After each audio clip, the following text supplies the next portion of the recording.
Bueno, de hecho, los seres humanos desde que nacemos somos políticos, ¿no? Un niño tierno cuando llora por pedir teta está reclamando algo, ¿no? Y ese hecho es que se convierte ya en un sujeto político. El pedir algo, el decir algo, el opinar sobre algo hace de que nosotros seamos políticos, porque la política ya en su amplia dimensión es simplemente la expresión de los seres humanos ante el mundo, ¿no? Ante toda la diversidad que existe en el mundo. Entonces, de hecho, los seres humanos, absolutamente todos los hechos, todos los seres humanos, como sujetos culturales, como culturas, somos sujetos políticos.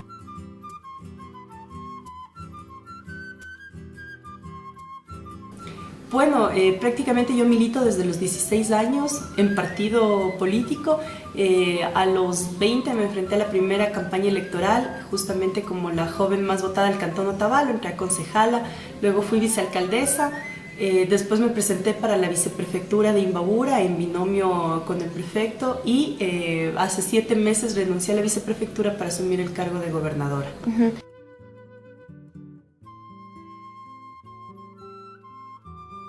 Bueno, yo desde mis inicios, obviamente cuando se toma un poco más de conciencia del accionar social, cuando se está saliendo de los años púberes, o sea, el tema de la época colegial, se va alineando con ciertas tendencias.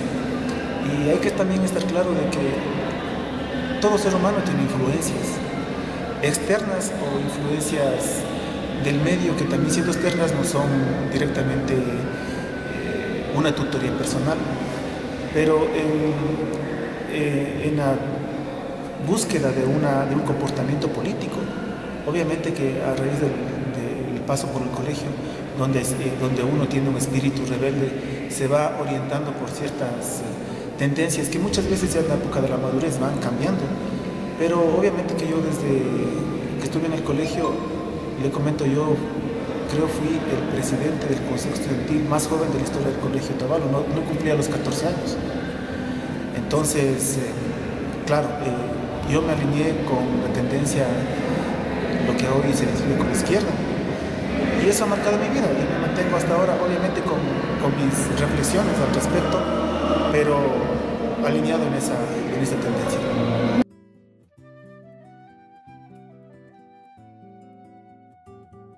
Creo que nos hemos dejado llevar por un mito, por un prejuicio. Y creo que la sociedad en la que vivimos, que es una sociedad en la que por lo general tenemos como autoridades políticos que tienen una visión de corto plazo, políticos que priorizan más sus intereses que los intereses generales, ¿no?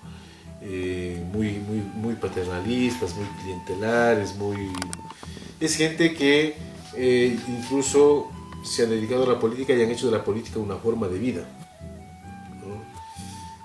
Entonces, como que han generado y han permitido, digamos, que se genere la idea de que la política es mala, ¿no? La política es algo sucio, algo negativo. En nuestro medio casi como que el político es visto como un delincuente. Un político que está en funciones lo vemos como alguien que entró para enriquecerse, ¿no? Y ese mal ejemplo que los políticos van generando en su accionar, ¿no es cierto?, se va reproduciendo, pero siguen siendo los mismos. Y la sociedad termina rechazando a la política, pero asociada a la imagen de ese político corrupto, de ese político mentiroso, de ese político demagogo, de ese político que no tiene una visión de la comunidad y del futuro de esa comunidad, ¿no? Entonces, y sin embargo, al haber interiorizado esa idea, ¿no es cierto?, la sociedad pierde, porque resulta que la gente la gente buena, la gente honrada, la gente inteligente, la gente con ideas, con iniciativa, que tiene cariño por su gente, por su pueblo, por su comunidad, no participa. y al mismo tiempo, al actuar de esa manera, está permitiendo que los mismos de siempre se reproduzcan en el sistema político, ¿no? Entonces ahí creo que al final tenemos que asumir la responsabilidad por permitir justamente de que con nuestra actitud de no participar en la política porque pensamos que es algo malo, ¿no? Entonces terminamos permitiendo que gente descalificada, gente que no nos garantiza nada, estén representándonos, ¿no? Entonces yo creo que no, el joven o los jóvenes tampoco, de esta manera, ¿no es cierto?, vista la cosa, tienen derecho a quejarse. O sea, no tenemos derecho a quejarnos nadie en realidad, porque siendo actores, siendo ciudadanos, que tenemos derecho a decidir, sin embargo decidimos tan mal, ¿no? O no participamos y dejamos entonces que los vivos estén siempre en el poder.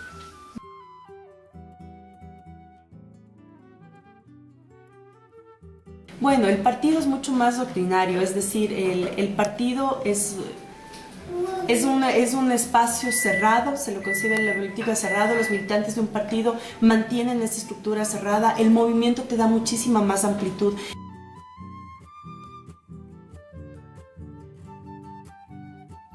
Bueno, yo creo que en Latinoamérica siempre se ha dado un fenómeno ligado al populismo, y esto tiene que ver mucho con la cultura política. Yo creo que si bien no estamos en capacidad de minimizar la condición de los sujetos sociales de nuestro país, pero cabe hacer una reflexión respecto de la cultura política que ha generado en procesos electorales la toma de decisiones del elector a partir de emotividades, de emociones, antes que de reflexiones intrínsecas en cuanto a planes de trabajo, propuestas, antecedentes personales, académicos, profesionales y políticos de quienes han ejercido el poder político, ya sea en la instancia ejecutiva o como en el poder legislativo, entre otros.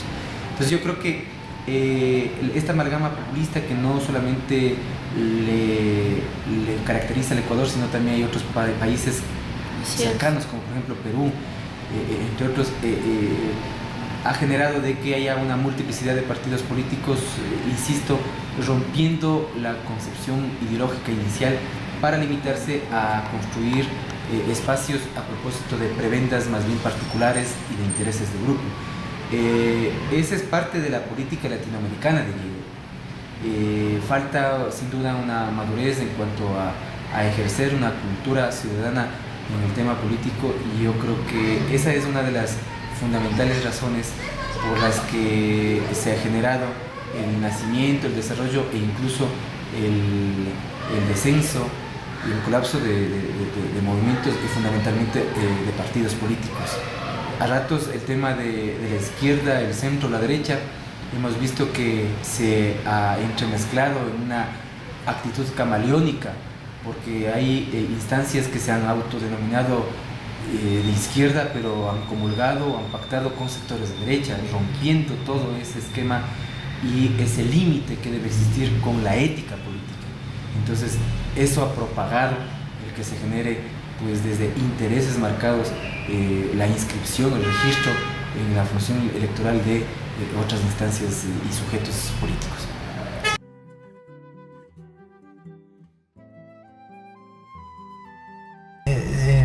Bueno, o sea, eso tiene una respuesta que es bastante lógica, ¿no? Primero, de que en Estados Unidos, desde mi punto de vista, existe, yo no les veo a los como tanto partidos políticos divididos, o sea, tanto el partido republicano como el demócrata representan una misma línea política, como Pepsi Cola y Coca-Cola representan a la misma línea política. Los dos son partidos de derecha y conservadores, ¿no? El uno un poquito más, el otro un poquito menos, pero representan el mismo, y eso ha demostrado la historia. No es que sea una opinión, sino se ha demostrado. Ha pasado un presidente republicano, arma guerras en todo el planeta, pasa un demócrata, arma guerras del otro planeta, endeuda, vive de la deuda externa de muchos países en Sudamérica. Estos países son los principales que han contaminado el planeta, ¿no? bajo esos gobiernos. Entonces, no hay cómo diferir. Entonces, por eso a mí cuando me hablan, por ejemplo, a veces de dictaduras, por ejemplo, como cuando le dicen dictador a Fidel Castro, a mí me digo, ¿y acaso no es la dictadura de los mismos partidos políticos de las mismas familias de los Estados Unidos? ¿No? ¿Acaso Bush no fue hijo también del W. Bush? Y en todas esas son familias que las que dominan el planeta entero, ¿no? Que son negociados gigantescos, ¿no?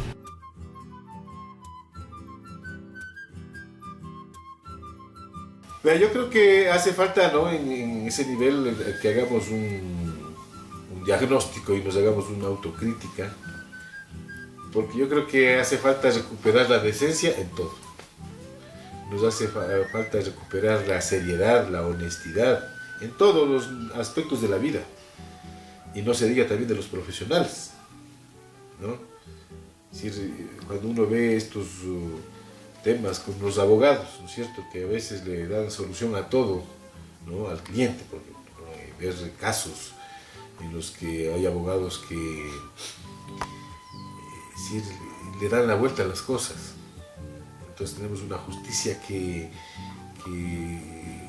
está, digamos, de alguna manera sometida a eso, ¿no?, también a esos intereses, ¿no? Entonces como que hace falta recuperar la decencia en todo, ¿no?, la vergüenza, para organizar a la sociedad de mejor manera, ¿no? Y claro, si los jóvenes no se comprometen, si los jóvenes no se deciden, ¿no?, vamos a tener los que siempre estamos detestando, porque esos también se reproducen, el estilo de esos liderazgos se reproduce. Entonces necesitamos una nueva generación, una nueva visión de hacer las cosas, y yo creo que ese es el reto, ¿no es cierto?, de los jóvenes, ¿no? Muchísimas gracias, señor alcalde. Gracias.